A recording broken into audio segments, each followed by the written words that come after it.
Brandon, now that, let's say, someone's found this piece of property and it's a decent location and so forth, talk to us a little bit about due diligence. What would you be suggesting to look for and walk us through a process that you go through? Well, assuming that you found a property that you think might be an attractive acquisition opportunity, you know, the main thing to look at is the income stream, right? What's the seller's income stream, and then more importantly, what is your income stream going to be as the buyer?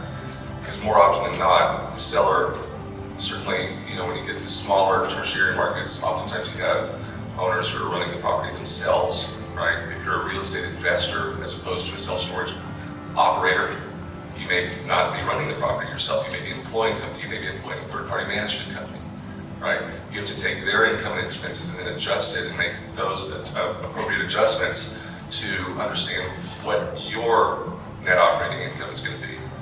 You want to take a look at third-party management, reserves for capital improvements, what a real estate tax is going to do upon acquisition, right? So understanding the income stream is, you know, the primary thing. So if you get a handle on, you have a comfort level with your income stream, then you have to take a look at, okay, what's the accessibility? How easy is it for a tenant to get to the property? How much visibility do they have from the street? How much drive-by traffic does that street have? What does the competitive marketplace look like? From a supply perspective, is it over 8 square feet per capita within a 3-mile radius? Is it under, right? What is the demographic profile, right? How are rents, where are rents compared to the competition? Do you have an opportunity to raise those rates when you take over the facility?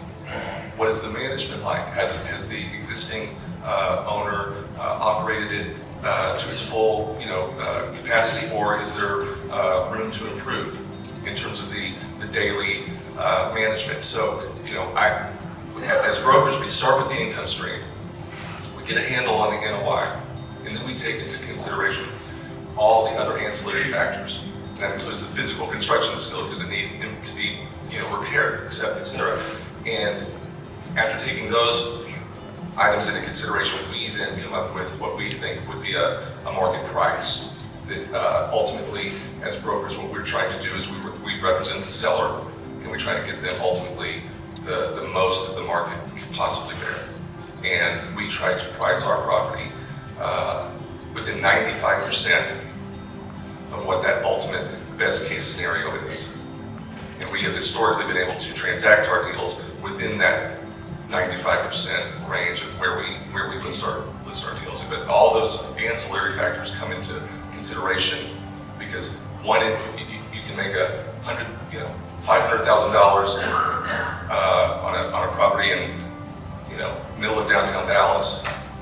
Will go for a lot higher price than the same amount of money in, you know, a secondary market.